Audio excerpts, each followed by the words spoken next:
Good evening and welcome to a special presentation of CHEK News at 10. As you've been watching throughout the evening, coverage going on in downtown Vancouver as the situation has worsened through the last few hours after Game 7 ended in Vancouver, Boston beating Vancouver. There's an ugly situation with riot police, tear gas, vandalism, and fires. We're going to keep on this throughout the evening and we'll give you national coverage as well. Right now, Jeff King is downtown Vancouver right now. Jeff, you've been in the middle of this since the game has ended. What can you tell us about what's going on there right now? Well, Scott, to start off, it's just an embarrassment to the city, the province, and our country. I'll tell you what's going on in this city right now is just despicable. There's a major fire in the middle of Seymour Street right now. This is not in a parkade. Okay. There's something else going on around there. This is something that's just starting to happen now. There was a parkade fire, a huge parkade fire just, I would say, a half an hour ago, but I don't believe that that's what's going on around the corner right now. When you first came out of Rogers Arena, what was obviously people were upset and there's a sadness in terms of losing the game, but at any point, when did it turn? Did you get a feeling this is going to go sour? Scott, what happened is, in fact, when Paul Hanson and I walked, as soon as we walked out of the building, there were people concerned of people jumping off a bridge in that area. So there were some reports of people pushing or jumping off a bridge in that area. So I'll tell you, it wasn't 30 seconds out of Rogers Arena when we knew there was going to be trouble. First intersection we got to, there was almost a fist fight between some fans and some people driving a vehicle, and then just as we started, you know, every step from there, you could just feel the tension.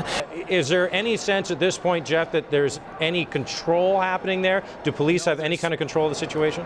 No, there's no control whatsoever. In fact, you know, the police were able to push people down Georgia Street now to Seymour, but, you know, we've been in this position now for well over a half an hour, and they just cannot get them away from Seymour and Georgia Street, and that's where this major fire is happening around the corner, and the fist fights just continue to break out right now.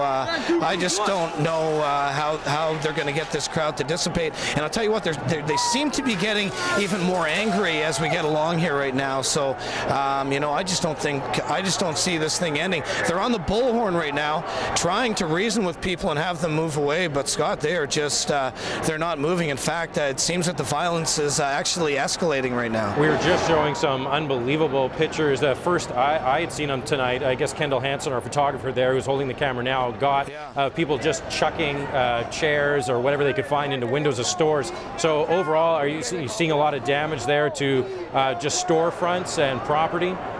Yeah, there's times they've been picking up whatever they can, signs, breaking windows open, going into stores at that point.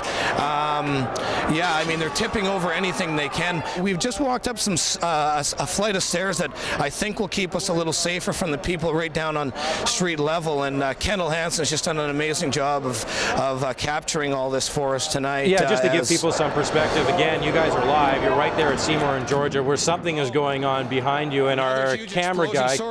Sorry, Scott. Yep. Another huge explosion right now, and you can see the crowd. Well, you can see the crowd stepping back. So I would believe that it's another vehicle that they've started on fire, that the gas tank or something has just exploded. Look at this push right now. Look at this push. Someone is going to get trampled for sure. I would be very surprised if people are not being trampled right now. The fire department is coming to get that fire out, but I would be surprised if some people were not trampled as they moved quickly down Seymour Street. In fact, you can sort of see someone injured that Kendall's showing us right now. You know what? Sorry, Scott, we're just getting some different reports from us telling us to perhaps get out of this area. I mean, there's a lot of smoke in here right now. That's the one thing, and I'm not sure if there has been some tear gas deployed or not. I'm not sure of that. You know what, Jeff? Yes?